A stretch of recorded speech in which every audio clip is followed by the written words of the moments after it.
Here with Concordia head track and field coach Matt Beisel to preview the indoor season, first of all, which will be coming up shortly after the new year.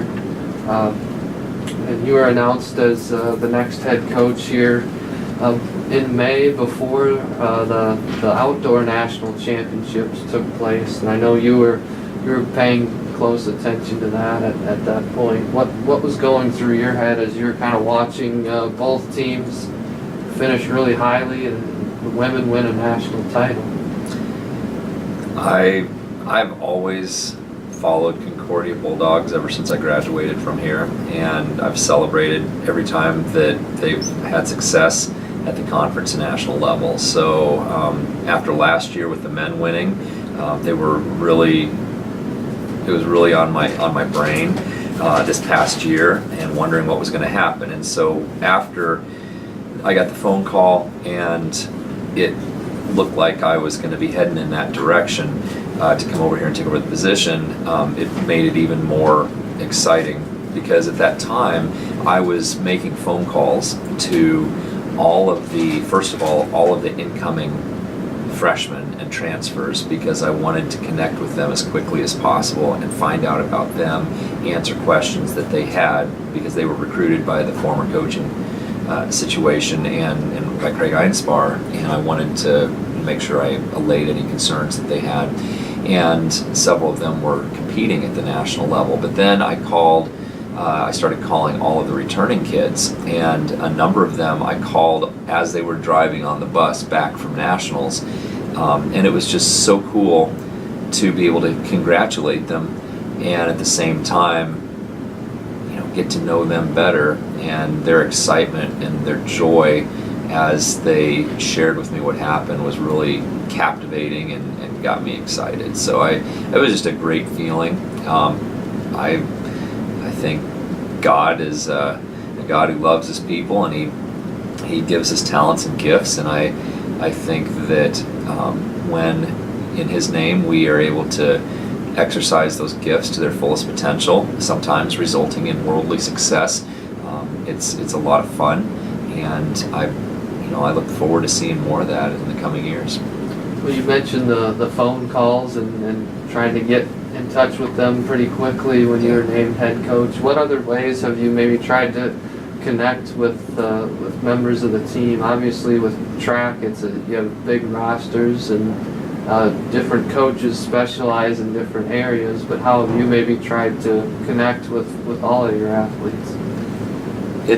It's a huge task, but it's one that I love, and I guess maybe not everyone's like me, but I feel like as a head coach, it is my responsibility to know every kid in the team, even if I'm not coaching them directly.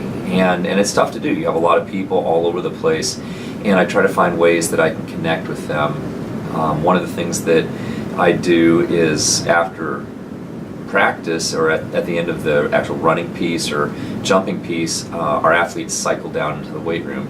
And so one of the ways I'm able to connect, at least with sprinters and jumpers and pole vaulters and hurdlers that I don't coach myself, is to be in the weight room when my kids, my long and triple jumpers, my distance runners come in, and then just wander for 30, 40 minutes and just stop and ask them how they're doing, and try to do that on a regular basis. It's a little harder to get over to the weight room where the throwers lift, but many days at practice I wander over and just say, hey, what's going on? How you doing?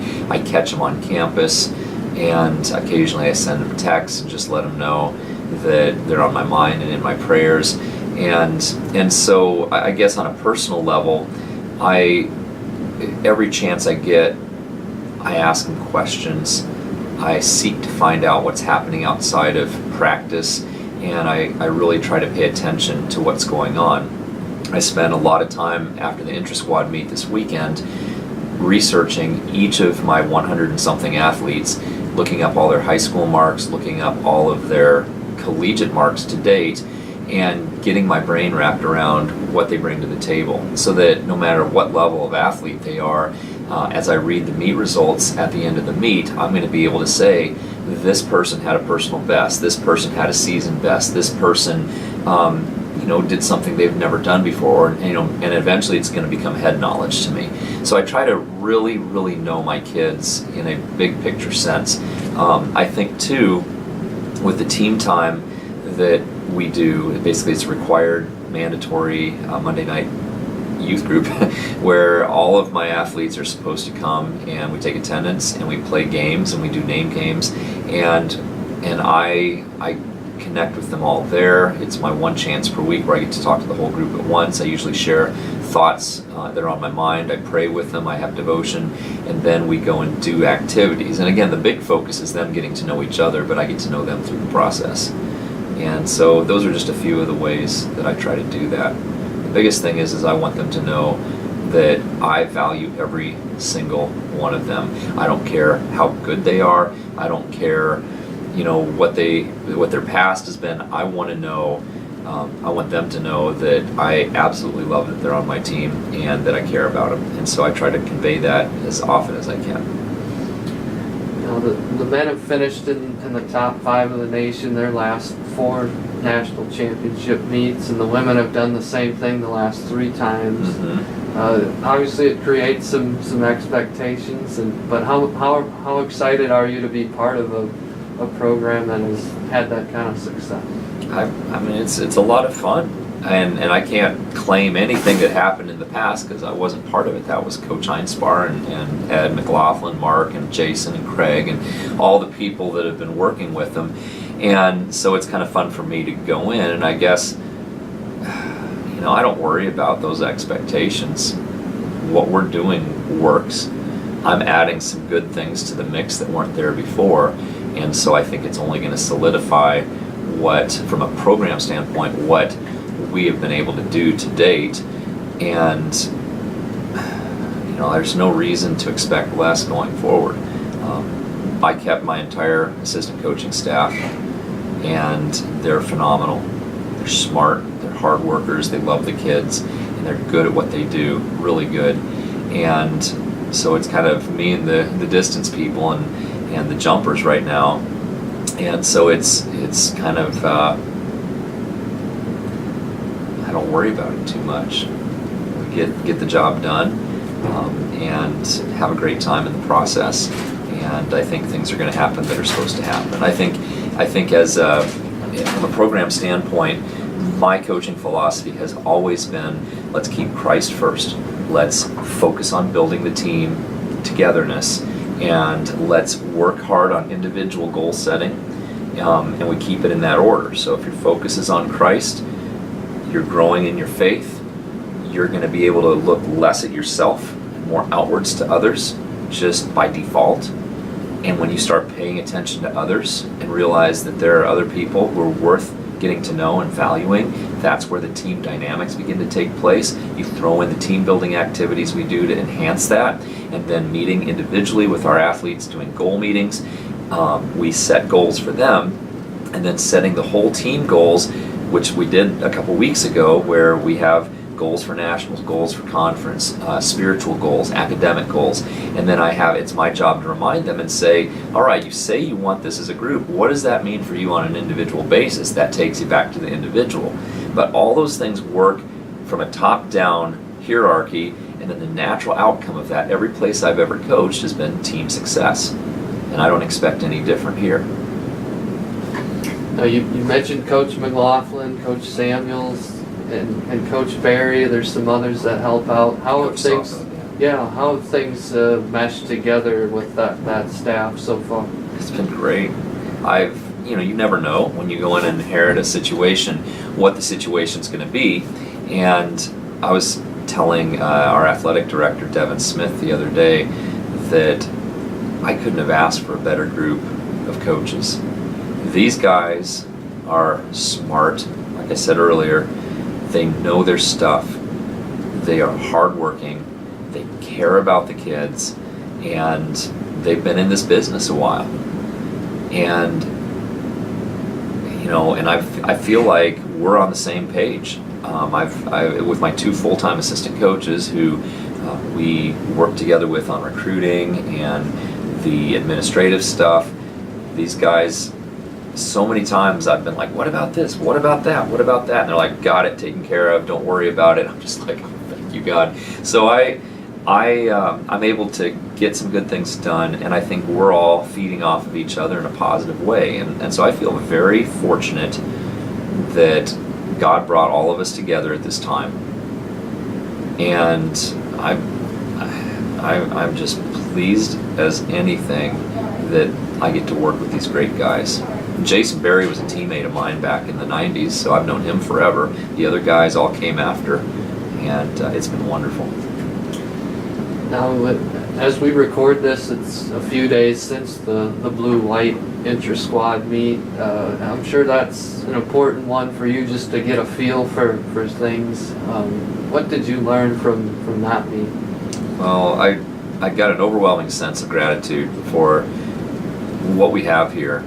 So many of my friends coach in other schools, and I, most of my life I've had to make do with facilities and things like that, and I don't have to make do here. And I was walking around before the meet, looking at all of the empty venue with everything set up, taking some pictures and going, wow, this is cool. So I felt like a kid in a candy shop. And once the meet got rolling, we hired an announcer to make it really kind of cranked up. He did a great job. And we had music pumping, and we had about 20 recruit families here, plus lots of alumni and friends and family. It was a happening event, and it was a lot of fun. And our kids performed well. And so I guess to answer your question, it was exciting. And I'm now have my first meet under my belt here at Concordia, but it was a lot of fun. I enjoyed it thoroughly. Have you, maybe it's a little too early, but what are you noticing as far as what kind of event groups are standing out, and where your strengths will be? Certainly Concordia's been known recently for the throws groups, but how do you see this team coming together? I think that the throws are going to be strong again. We lost some good throwers last year. Trey Barnes isn't returning. We lost Liz King, Katie Cleveland, Steph Coley, who else? Jorge Ramos. Is that right? Rojas. Yeah. Sorry, I'm learning. Jose. Sorry. Jose. Is it Jose Yeah. Rojas? Got it. He's up teaching in Omaha now. I apologize, Jose. And Josh Slecht and some of these others who were national throwers for us. But we also have a large number of great returning throwers. And so, I'm still having to refer to notes, but we've got Cody Bolstorff and Zach Lurs in the weight throw, and then for Zach in the shot put, a two-time national champion last year in indoor and outdoor in the shot. We also have on the ladies' side, Samantha Learman in the shot put, and then Callie Robb in the weight throw in the shot. That's just our returners. On the non-throwing events, Mackenzie Bravo was a national All-American for us in the pole vault last year as a freshman, but right with her is Allison Brooks, who vaulted 11 3/4 at nationals, jumped a PR, didn't quite place, but she'll be there this year, God willing. Lucas Wickman in the decathlon and the pole vault is really, really solid at what he does, and there's hopes that he has a shot at a national championship this year with the Doan athlete who was became a national record holder last year, is gone now, and so Lucas has high hopes set on that. Lucas vaulted really well off a short approach the other night at the intra-squad meet, and so did our other vaulters. And then you got people like Nathan Matters, who's a sophomore, who ran in the 4x4 last year at nationals, and he's back. And then with CJ Muller, who's a phenomenal middle distance sprinter, and he was an All-American in the 600, 4x4, and he did run at nationals outdoor in the 400 and 200, just didn't make the finals in those. So I think on those are some of our returning national big people, but Tyrell Reichert in the pole vault is really looking good. He made it to nationals last year, and I don't have all of them committed to memory yet, but I know we're having hopes of 4x8, 4x4 for both the men and the women going and making an impact this year. And we also have some incoming transfers and freshmen who are going to make a big impact. JC Embray transferred to us from the University of South Dakota, I believe, or South Dakota State, and she threw very, very well the other day at the intra-squad meet. We have, for instance, Addie, Adriana Shaw, who was the state champion in the Class D in the shot put and the discus last year, and she threw a personal best indoor mark the other night at the intra-squad meet. And so, I mean, I could keep listing. We have pole vaulter Tristan Mosier, who jumped 10-10 last year and got second at state in the pole vault here in Nebraska for Bruning Davenport Shickley, and she's looking really good in practice right now. I mean, I could keep going and going and going. There's a lot of awesome kids ready to roll, and it's been a lot of fun seeing them develop. And last thing, what kind of questions you hope are answered that first official meet out on January 13? I mean, what do you want to accomplish for your first meet? You know, I guess I don't worry too much about the first couple of meets. The real meet that matters is conference and nationals, those two. And we don't ever go into an early or a non-conference meet trying to win the meet or anything like that. I think each individual coach with their event group people is going to simply look for further development from where they were at intra-squad. And obviously along the way you want to rack up some national marks that you can get people qualified in. I know just from our intra-squad meet we had 19 athletes who had personal bests in 29 events. I'm having to look at my notes here, but we had 9 athletes hit A standard qualifying marks in 11 events at our intra-squad meet. Now they're not official because it was our home intra-squad, but that's a nice promising thing. And so I think obviously for those who have a shot at going to nationals, the first several meets are going to be critical for them performing well and getting those marks. But I also think for a lot of our beginners and our freshmen, as they come in, it's just about testing the waters and beginning to get comfortable with the collegiate level of competition and getting them to where they're not rattled by that. And then as each meet goes by and we work on things, we'll see what happens. I guess I can't get any more specific than that, but that's pretty much what those meets are for.